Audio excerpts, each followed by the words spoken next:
Dun dun dun dun dun. Dun dun dun. Hey everybody, it's me, True Powers Mine, and this is TPIM Live, the People's Show. Today's date, December 30th, 2019, the year of our Lord. Just one more day, and we enter a new decade. I want to thank the Most High, as always, for allowing me the opportunity to bring you this special brand of, I guess at this point, programming. I want to start off this show. I had a conversation, and what we were talking about is as the evolution of the consciousness of the majority of people in this country sways from Christian leaning ideology to whether it be atheism or science or some other religion in general, we're going to see an increase in crime. We're going to see an increase in strife. And we're going to see like some of the restraining force that was holding back hostility be opened up because we've already been character assassinated. All it takes now is for the would-be assailants to realize or to contemplate what this gentleman here is talking about. So without further ado, let's just start the show.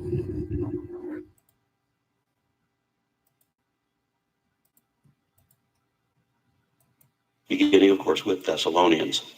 Here, Paul pleads with his personal friends to wait patiently for Jesus's or for God's Son to return from heaven. Because to be fair, Jesus said that he would return very soon, while some, but not all, of his apostles were still alive. Now, however you interpret that, it still puts his second coming in the first century. So now that all of his apostles have been dead for over 1900 years, I think it's safe to say we've been stood up. Now, the gentleman says that rather flippantly. But those of us who understand the seriousness of religious ideologies and the convictions of those practitioners or whatever religions we want to talk about, once the egg is cracked, the yolk of that individual come out. Now, if it's a individual that's using the religion to keep him or her from doing bad things to other human beings, I'm all for that. I'm all for them, continuing to practice their religions as long as it doesn't harm other human beings in the practicing of said religion. But then we come to an issue when people start getting ridiculed. It's like, Brother Al, peace and power, welcome to the show. It would be as if you were, let's say, a 26-year-old adult, and you still quite literally believe in Santa Claus. You believe that, there's a tree, there's a chimney, this man flies with a reindeer, and he comes down the chimney without getting dirty and delivers. And you try to tell them, Brother Al, he'll look at you with them cold eyes and be like, you're crazy. That's not true. Santa's real. And if you go too far, he actually gets violent, or she gets violent, wants to actually hurt you. Let's continue, and let's listen to the argument that's going to corrupt the minds of so many. And I just want to, I'm just bringing this to your attention, so when it comes to pass, you're like, well, where did this come from? I'm showing you the river. I'm showing you the spring that's feeding this river right now. He ain't coming. The one line of Thessalonians, the one line of wisdom in Thessalonians says, peace and power, Brother Tony. Welcome to the show. Prove all things, hold fast that which is good, which of course Christians don't do, because this line is contradicted by the previous line telling us to pray constantly and continuously. And we'll get into the problem with that in a moment. The next citation, Philippians, says there are already Christian bishops and deacons. Already, that fast. This is a minimum of 30 years after Jesus was supposedly executed. Sister CJ, peace and power, welcome to the show. And we already have bishops and deacons? This sounds like a long-established belief system, not in a historical event that only happened a generation earlier. Then comes Galatians, which says that the scripture, foreseeing that God would justify the Gentiles by faith, preached the gospel beforehand unto Abraham, saying, in thee shall all the nations be blessed. So then they that are of faith are blessed within the faithful Abraham.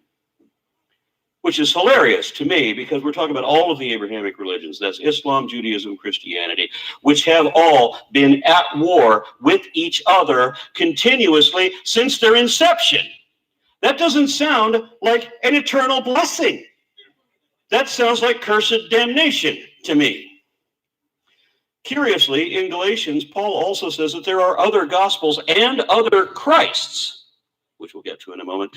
And now, what I'm saying is, there's a difference between the old country preacher, the city preacher, the teleprompter preacher, and then the mega church preacher. There's a difference. Most of it is academics or going back to the reality that the different manuscripts or the different Bibles and or for that matter, any religious text that has been translated from its original text, unfortunately, is susceptible to basically being, I guess, tweaked or changed a little. Now, if you don't believe me, hold on, we're going to do this right now.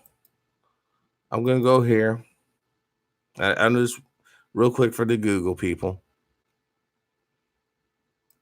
Mr. Murphy, welcome to the show. Peace and power. Communist China forces Christians to rewrite Bible.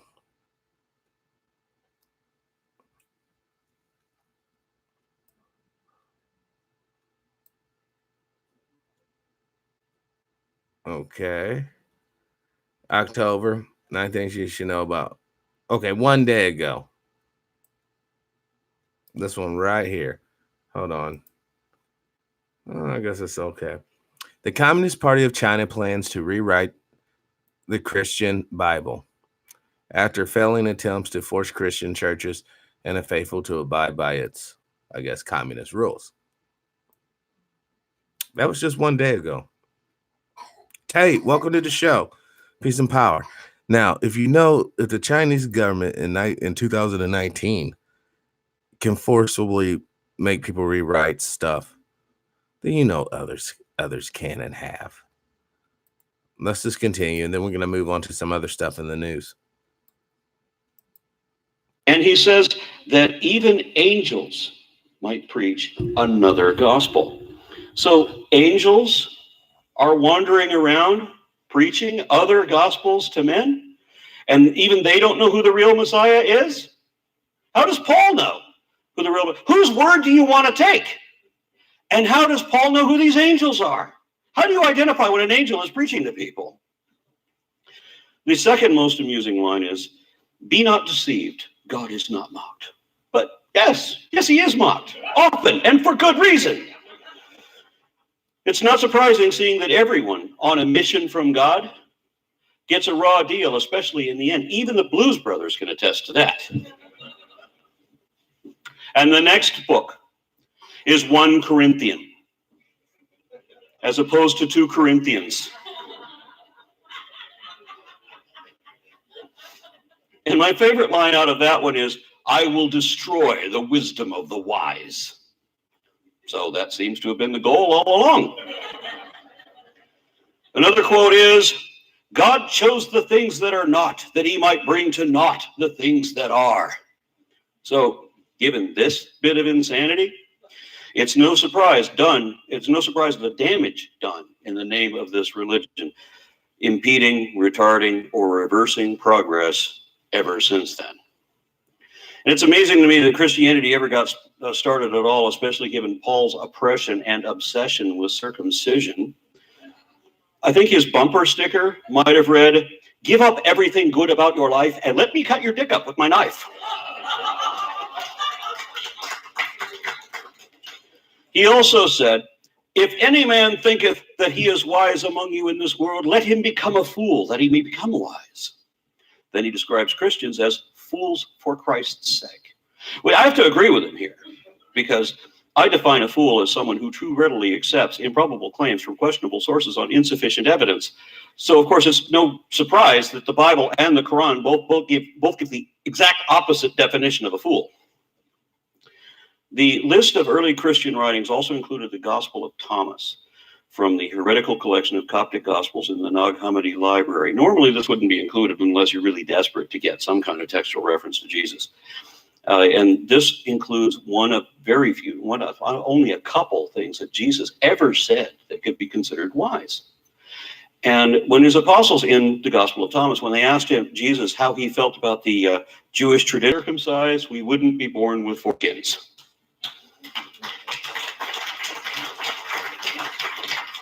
How can you argue with that? Despite the fact that he never wrote anything, yet we can't be sure if Shakespeare existed despite everything he supposedly wrote.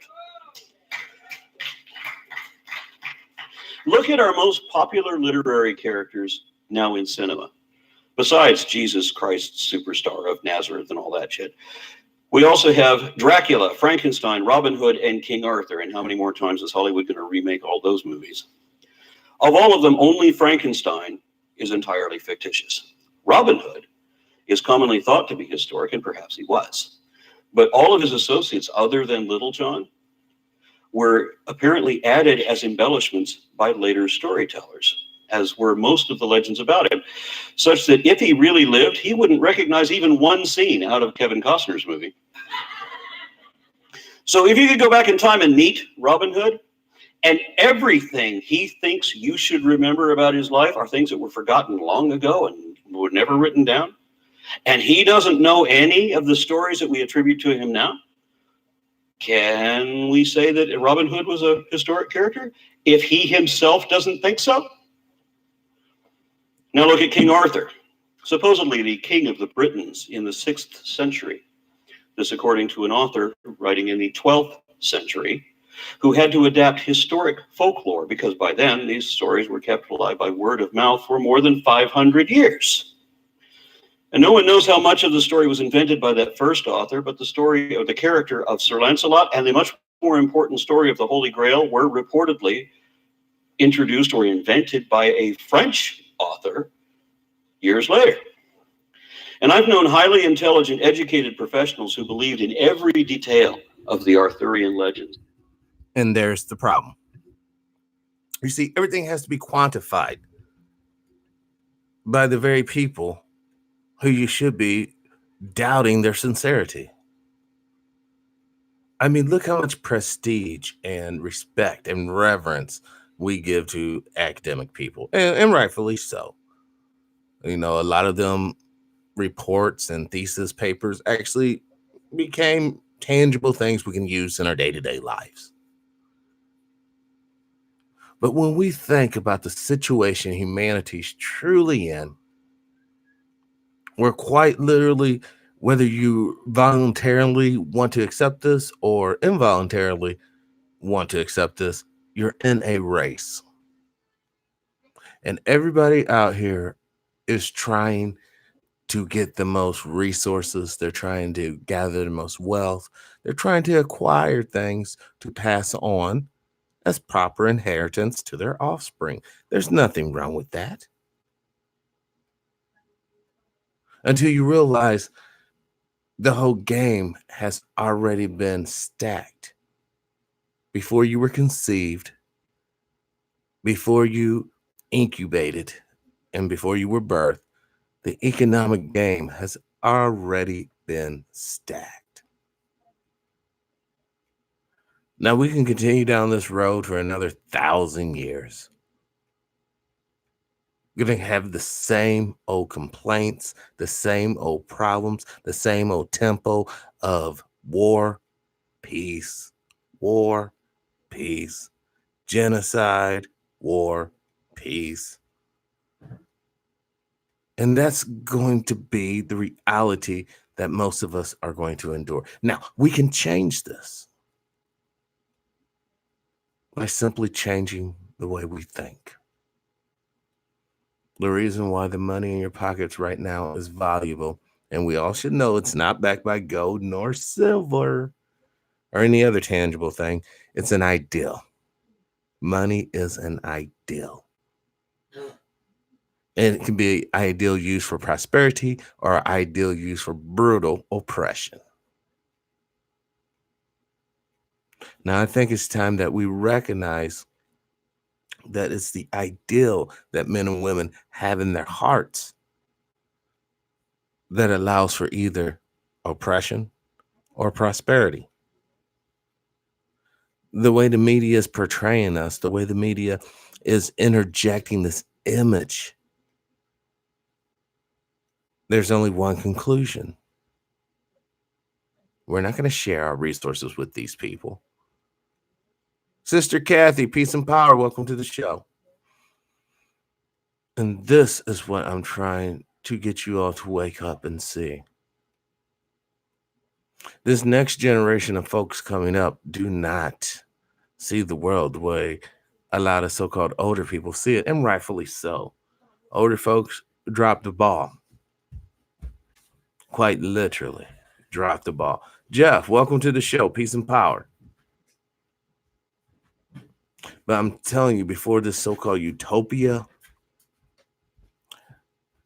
H, welcome to the show, my friend. Peace and power, unity and victory.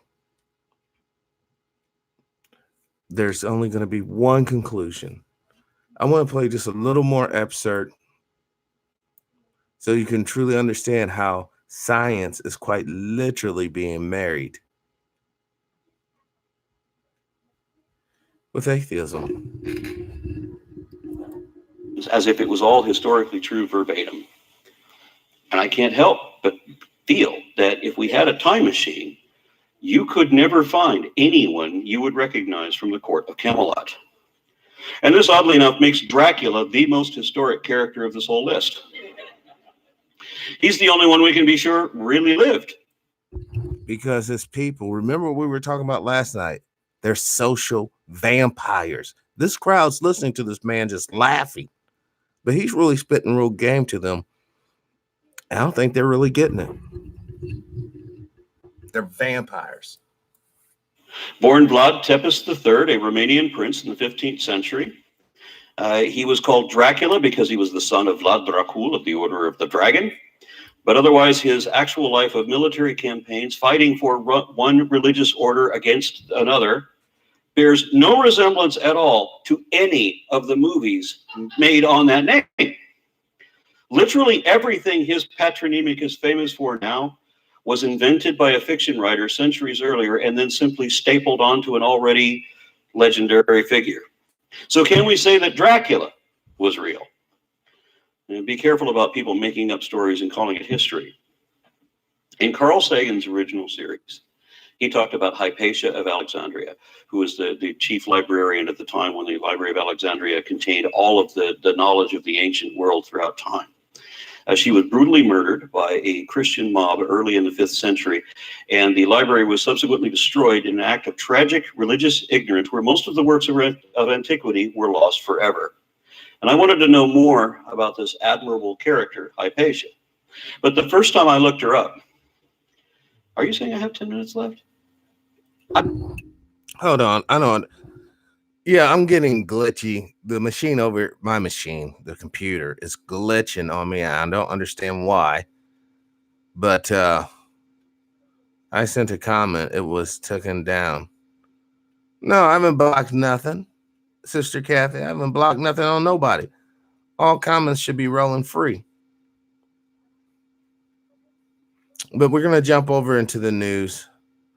For whatever reason, I think, I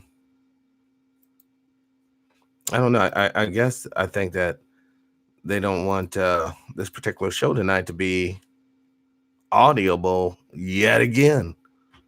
But I'm going to endure. I'm going to continue because this is important. You are important to me. Can anyone name a woman angel from the Bible? Mary isn't an angel. Jeff, now this is just, you can take it this however you like. When you're dealing with angels, which are a immortal race, there's no need for male or female. If anything, you want to look at it like this. If you're immortal, you have no reason to procreate. There's no reason to do that. Quite literally. Especially if you're brought into this existence with other brothers or other entities, I guess, if we want to be PC about it, that share your same immortality status. Because once again, if you guys ever saw that old British TV show called Red Dwarf, there was a guy in there called oh shit, he had the H on it. Rimmer. He was made of hard light. All right. He was able to uh, project a image of a human being, but it was made of hard light. And he could basically shapeshift, if you want to look at it like that. In some ways, when people are talking about spiritual manifestation, now this kind of goes along the lines of magic and rituals and manifestation of things that start off in a spiritual sense. That, my friend, is quite real.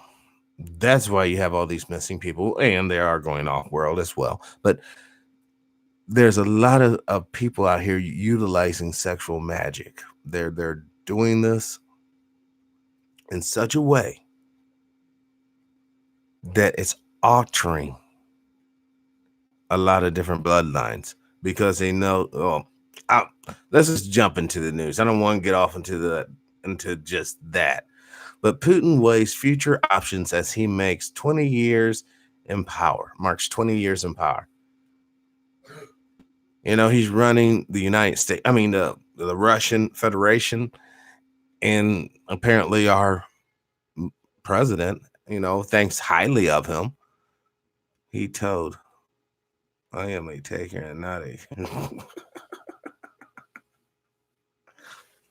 You see, when we look at Putin and we understand what's really being played behind the scenes, smoke less, peace and power, brother. Welcome to the show. You have to understand, and I'm so glad that they put these two guys here. And I'm gonna say it again. You know, the biggest way for this man to amplify his nuclear presence is to use this man's nuclear apparatus. In other words, he lobs a couple of fucking nukes into this man's country. This man's nuclear systems on auto response, they're not going to target necessarily his country. They're going to target the rest of the world. Thus, he can still have a few nukes left over. So after all the carnage, well, then he can come out smelling like a rose and go on about his business. Thus, the king of the East is born. But this is where we're actually going. The shooting at the church in Dallas. Techno Inc. Welcome to the show. Peace and power.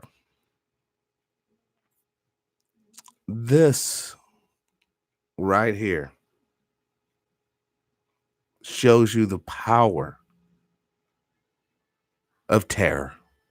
Let's just call it what it is. I just told you guys on the show the other day about how Dylan Roof walked into that church, and those people were so kind. They were so loving. They were so accepting. And they had a devil viper in their midst. This man pulled out in his 6-second rampage. He was able to kill 2 human beings. And then the church people who had weapons. This is why gun safe zones are not a good idea.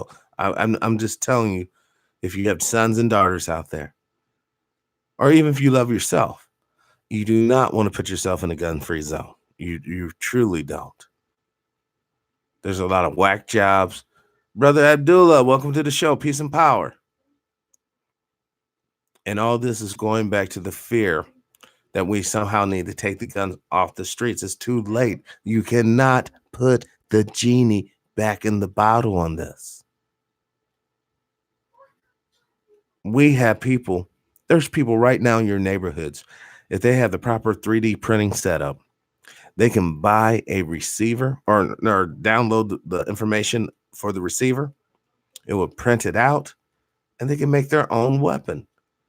If they're really clever, they can have a bullet press machine and put it all together. You cannot unlearn the information. The only thing that we can do at this point is recognize whether you want to accept it or not. The chips, the total surveillance, as long as the government basically keeps their fingers off of people and I guess still allow the debauchery to go on, it's going to be tolerated, almost demand. I want to know where my baby's at. I don't want to have to worry about some lunatic. You'll have your little app, everyone's chip. You're walking down the street, you can see a red dot. Oh, here comes a felon walking down the street. Oh, here comes a prostitute. Oh, here comes somebody who cheated on their spouse. All this information will quite literally be at your fingertips. My friends, we are truly headed to the brave new world. Quite literally, the only thing to fear is fear itself. If you're asleep, if you're awake, then you know there's quite a bit to fear. From chemtrails, contaminated water, debased food, fiat currency, lack of true social cohesion, and biological pandemic on the horizon. Not to mention cosmic and natural disasters. Cosmic being a sizable impact of a celestial body into the planet. And natural disasters are your tornadoes, hurricanes, earthquakes, tidal waves, things of that nature, forest fires. Also, for those who are truly enlightened, we have the concept of global warming, climate change, polar shift, things that are scientifically calculated that is tangible based upon the reality of the information we have available to us right now. We know that the climate on the earth is changing. We know that places that once have water does not. We know that we're entering a condition to where if the earth really heats up, many of the spots that grow our food today, they'll just be too hot. Big Pimpin', welcome to the show. Peace and power. Project Bluebeam. Project Bluebeam. Well, you guys seen Project Bluebeam. Hold on. Check it out. Hologram of Tupac.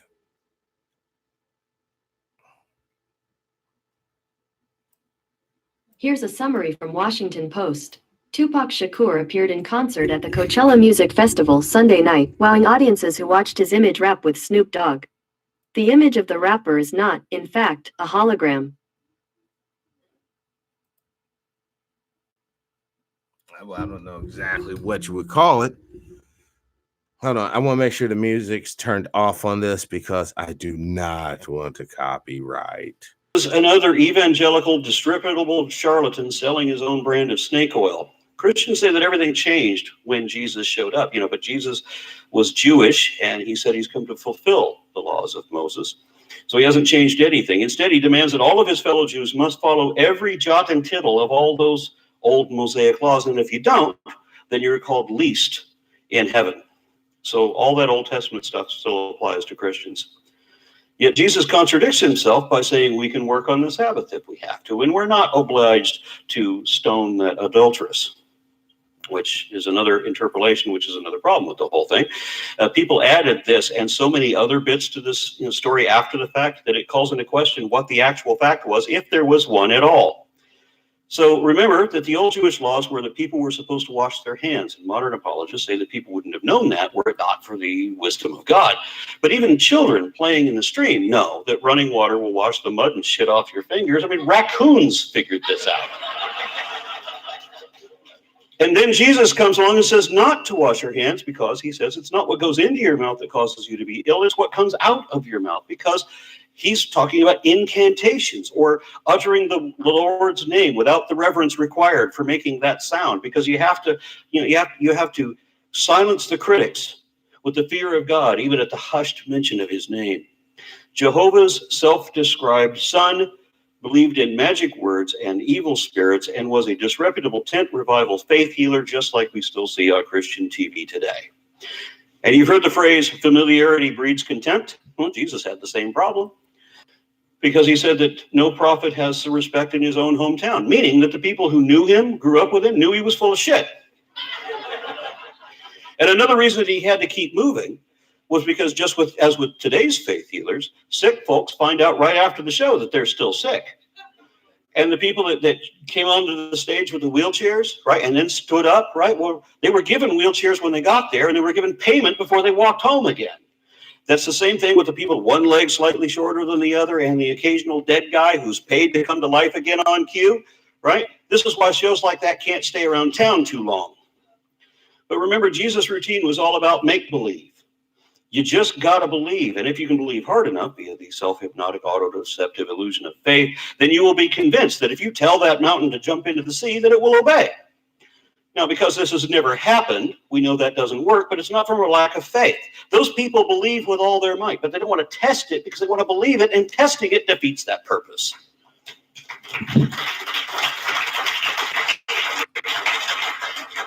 That's why Jesus said we are not to put God to the test. That's also why Jesus told his disciples that they could perform all the miracles that he did, and they could perform more and even greater miracles than he did, not from any power from God, and not from any real power at all, but simply from psyching themselves up with the power of pretend. Pure imagination, plus a bit of showmanship to dupe the rubes, because that's how Jesus made his money. A lot of people think of Jesus as a good-hearted, gentle hippie, teaching love and forgiveness for the meek and the downtrodden. What a nice guy. But he wasn't preaching any prosperity gospel. This was the guy who advocated renunciation and of worldly possessions and the redistribution of wealth, warning us that a rich man will never get into heaven. And so you better give all of your money to him so that he can use it to feed the poor. And if this sounds like what Reverend Bobby Tilton did with that bogus orphanage that in Haiti that never really existed, it's because this is the oldest scam in the book, and all the religious con artists still use it. But Jesus isn't like that, right? He's the spokesman for every organization touting family values. But according to the sacred fables, Jesus came to divide families. He was a cult leader who demanded that all his disciples had to dedicate themselves to him completely, forsaking everything else to believe in and serve him. He said that if you do not hate your mother and your father and your sister and your brother and your wife and even your own life, you cannot be his disciple. This routine of demanding absolute devotion, donation, and dedication still goes on today. And remember that Jesus talks about what is written and is now fulfilled. And presumably he's talking about the Tanakh or Old Testament, but he doesn't say where it is written, and nobody's been able to find it. If Jesus had any connection to an actual God, as Christians surmise, and God wrote or manipulated men into writing the Bible, then if Jesus said that this or that prophecy should be there, it should be there, but it's not. These books are missing, along with several other books that God supposedly inspired or breathed. So, and it's obviously God had no control over which of the scriptures would be canonized as incontrovertibly divine and which would be discarded, dismissed, and forgotten as merely the words of men. And funny that we can't tell the difference. They look exactly the same. More importantly, remember that in all of the testaments of Jesus' wisdom, there are also comments showing that whatever he knew about theology, or indeed anything else, was limited only to what had already been written by men. So if there was an actual historic Jesus, and you could use a time machine to go find him, he wouldn't be the guy you were looking for, even if the Bible described him correctly. Instead, you'd find a heretic who endorsed slavery and referred to non-Jewish people as dogs, someone who didn't know when figs are in season or which were the smallest seeds or what the contemporary farmers were already aware of. Most importantly, he didn't know anything at all about the diseases he pretended to heal. He didn't know the world was round either, because he allegedly hoped that his second coming wouldn't happen in the winter.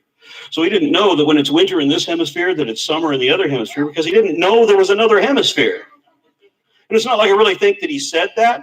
I think that this was added later, along with the story of the devil taking him up to the high mountain where he could show him all the kingdoms of the earth, which is another thing that can only happen if the world was flat. So Jesus fasted for 40 days, and then he became hungry. You know, I've starved my body for twice as long as a human. That's exactly why I'm playing it, Brother Abdullah. See, when you see the reality of, you're hearing this dude talk, and you're seeing this man on the stage here putting his hands on people, wiping out the whole crowd, and you're seeing almost the theatrics. When the rest of the people wake up to this dog and pony show, it's not going to be pretty. How many people in that crowd back there who's singing and dancing ain't out there tonight hurting somebody because they feel that, you know, they're getting closer to heaven, you know, and leaving all the sinners behind. You know, that he's beating down people up in here. This is like professional wrestling, but bit. I mean, and that don't look like that's a soft stage to be. Look at that, and dude's just, you know, hitting floors. Now we have to understand and be real, and that's a crowd of people there. That's a crowd of people. There's a lot of money being exchanged wherever this is being held at that night. Now, when you couple this with what the other man's talking about, he's saying he's looking at all these people like they're fools because he knows that they're just basically pretending. Look at that. That's just insane. That is insane. He's up here like a rock star, like a straight up rock star, smacking people around, putting hands on people. Look, here they come. Yeah, we got it. I'm shocked they're not throwing out the Baphomet symbol. Bam, on the ground. Get up, hit them again. Bam, on the ground. And they do all this because it satisfies a need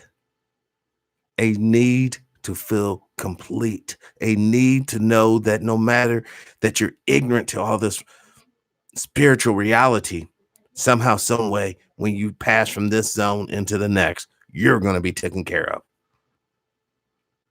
Whereas if you didn't let this prophet of ye God put his hands on you and throw your ass down to the ground, then some way you'll be worse off. How many people look? And a lot of these people are heavy people. They're not, big man didn't fall because he's too fat. He's too fat to hit the deck. Bam. Bam. Scramble, get his ass up. Bip. Back down you go. Bam. Ooh. Just think how much damage his hips are getting. Man, big man can barely get up. It's like, I want another biscuit, boss.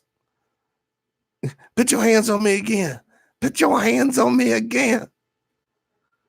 Now you go to a chick. No? Oh, they're going to drag this fool out. Bam. His old girl hit that tailbone hard. No, I don't want to do a Benny Hinn play-by-play because this is depressing. You know, I want you guys to hear this, then we're going to jump to the news. Human body can endure, but now I think I might be ready for a sandwich. We know this didn't happen. A few Christians told me that, and there's no reason that it should happen, because a few Christians told me that if I didn't believe in God, then I should go out in the desert and I should starve myself for a couple of weeks, all of the while praying for God until he answers me. And I'm sure that works every time, because once you start talking to imaginary friends, any imaginary friend, including your dead relatives or whatever, it isn't long before they start talking back. But why did Jesus do this? Because if he was really the Son of God, he wouldn't have to, right? He would only do this if he was trying to convince himself of something that wasn't really true. And what did the devil say to him there? If you're really the Son of God, prove it by this test or by that test. a conversation that doesn't really make sense if it's really Satan and the Son of God. However, if there was a historical Jesus, then I'm sure this conversation. I'm so sorry, but when he did that, that should have been a deodorant commercial. You know, when you work off a sweat and your coat's so stanky, you wave it and people fall out like, bam, there's the smell. Knocks them on, and then he breaks them, right guard or sure or whatever, sprays it up underneath their arms and people get up. I'm sorry, I just wanted to interject that little bit of comedy. It happened many, many times, but it was never the devil. It was every thinking person in the audience of every congregation he went to in his travels. So that story was made up and added to the pile of legends, along with the tale of the loaves and fishes, which is repeated on 2 different occasions. Yet all of his followers are equally surprised both times. Right? So we know at least one of those stories was made up. It's a lie. Yes, you're right, Brother Abdul. This is straight up hive mind lemon time.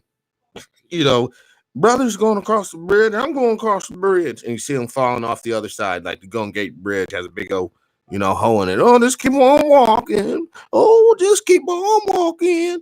And they'll just walk right on off that mug. Yes, absolutely. So what needs to happen, folks? We need to just shut up and allow people to, like I said, he has a whole crowd of people up in here. Looks like they're a very diverse crowd. They're obviously getting some emotional benefit. I mean, come on, y'all. I'm sure many of you guys been to concerts. You go to the concert, you feel the energy, you feel the vibe. It's very powerful. If you couple that with religious scriptures and indoctrination, man, you got a winning ticket. Mr. Willy Wonka don't have nothing on that. So I mean, I just look at the potential. When I see all these potential, you have to realize the motivation of this flood of people is the fear of dying and going to hell. This is a deep fear of being in torment, being totally forsaken, and it's being played upon. It's being used to control and enrich the man behind the curtain. This guy has a whole network of folks worldwide who loves him. I mean, if you went to one of his true acolytes, one of his true believers, and he's like, oh boy, it's fake. This ain't real. This is a money game. They'll probably knock you off your rocker. They will get violent quickly because you're playing with their emotions. You're playing with their feel-good drug. That's like walking up to a crackhead, smacking that crack out their hand. You ain't doing that poison. That ain't no good. He'll strangle you. Well, the same thing's true with people wrapped up in this religious show. The jitterbug, the razzle and the dazzle. Now, I think it's accepted because it keeps people in their place. A lot of people, if they don't think that you're on point, they will brag. They'll be like, well, I go to this church, I'm a this denomination, I'm this, I'm that. Because in their minds, they're already putting you, they expect you to put them up on an extra notch. But that paradigm shifting, y'all, it's not going to be too long when you start saying you're religious. I don't care what religion you're perpetrating or experiencing or promoting, but you're going to look as being incorrect. And this will be the catalyst that's going to be who's going to be basically allowed to exist and who's not. Now, one will argue, I wouldn't really want to live in a world without spirituality. I wouldn't want to live in a world that doesn't respect traditional spiritual health systems, because for any religion to grow to any size, there has to be something in it for the members. Now, you might not get it not being a member, but you shouldn't negate that from the actual experience of the members. And once you accept that, then you can understand, why they roll down around on the ground like that. You understand why, even when men and women are made to be false, even by their own laws, they'll still back them. Because it really has nothing to do with going to heaven or hell, but everything to do with, I feel good for the moment. They're quite literally living in the now. Now, why are they dragging biscuits and gravy back up there? And why are those people passed out? Oh, no, don't fall on dude's foot because somebody could get a broken foot. Oh, man, I hate, see, when they be playing around with the heavier people, I don't like that because somebody could actually get hurt. If that man, Stacey Adams' shoes catches on that stage and he twists his ankle, you're going to need a miracle. Like 4 or 5 good, strong firemen to hoist him up and out of there. Humpty Dumpty had a fall, and I'm not trying to body shame nobody. I don't want no one to think, well, Truce is ripping, Big Boy a new one. No, I'm not. It's not about his way. I'm just concerned for his health. Like, don't want him to accidentally get hurt. Like this little dude here, he's cool, he's fit, he can fall. But they put the skinny people down really easy. But the bigger people, they almost just let them bounce and drop, man. They better have some blubber on that bottom because, I've noticed that. The little people, yeah, they're all on it. And I pray that he doesn't do this to some elderly person and break their hip. Big man's still waiting. He's like, Calgon, take me away. And hopefully not into the plants. Please reposition, dude. And they got the cameraman right there. This is like a B-rated porno almost. You got the rock stage, the hardcore fans behind the stage. Or maybe that's his choir. I don't know. Oh, man. This is, like I said, and look how many people are participating. And there's a lot of melanated folks in that crowd, for real. More diverse crowd than, say, a Trump rally. But, that being said, well, hold on. I just want to a few more moments of what old boy's talking about. Then we'll hit the news and we'll call it our night. Why not both? So when Jesus was baptized, God spoke from a cloud to tell all the Jews, "This is my son, in whom I am very proud." And that didn't happen either. That was an appropriation of the from John the Baptist to Jesus. And the other story about Jesus walking on water to turn the fishermen to fishers of men, I don't think that's the same Jesus. There's a disconnect there. So there's like a scene where there's two different stories being suited together. In Jesus Christ, our Pilate said that Jews produced messiahs by the sack, somehow born in Bethlehem, yet he's from Nazareth, because he had to come from both places, because the authors had to adhere to all of the prophecies, even when they contradict each other. So at least one of these has to be a lie. Well, why not both? Now, in that, before we go, I want to talk about this Bernie Sanders warns against religious bigotry. Now, remember, Bernie Sanders he's not on your side when it comes to reparation. He feels you don't deserve smack. But once again, whenever Judaism's, in danger, he's quick to use the backs of the civil rights, the backs of all the people who got beat up down there in Selma and everywhere else, to justify why everyone should be empathetic towards his religious in particular. Now, once again, I don't advocate singling out no human beings and targeting them for terroristic behavior. But the enemy of humanity, that is their main tactic. We can look through history. We can show you how even when the FMHA was the Federal Housing Administration was founded, that when they started building the suburbs, there were good plans, there were bad plans. In their documents back in the day, they said a good neighborhood should have the same class of people and racial backgrounds, meaning that segregation ideals was already in the mix, was already a part of the plan. And until reparations paid, there can be no moving forward. There can only be a backpedaling of the glorious old days, which was not so glorious for us. And what's more, this information is actually disseminated out there to the rest of the world. Then just maybe the righteous people of the world would stand with humanity, right the economic wrongs, and we can all get on to being prosperous people and prepare ourselves for the true alien invasion. All right. Well, that being said, this will include TPIM Live. I am getting a copyright infringement audio deal, so I better stop my shenanigans while I still got a voice. Hey. But by the way, Sister Kathy, I don't know what's up with the email. All your emails were deleted or removed. It's like you have never sent me an email at truepowersmine@gmail.com. Well, like I said, this concludes the show. Live your life with integrity, without hate, envy, or greed.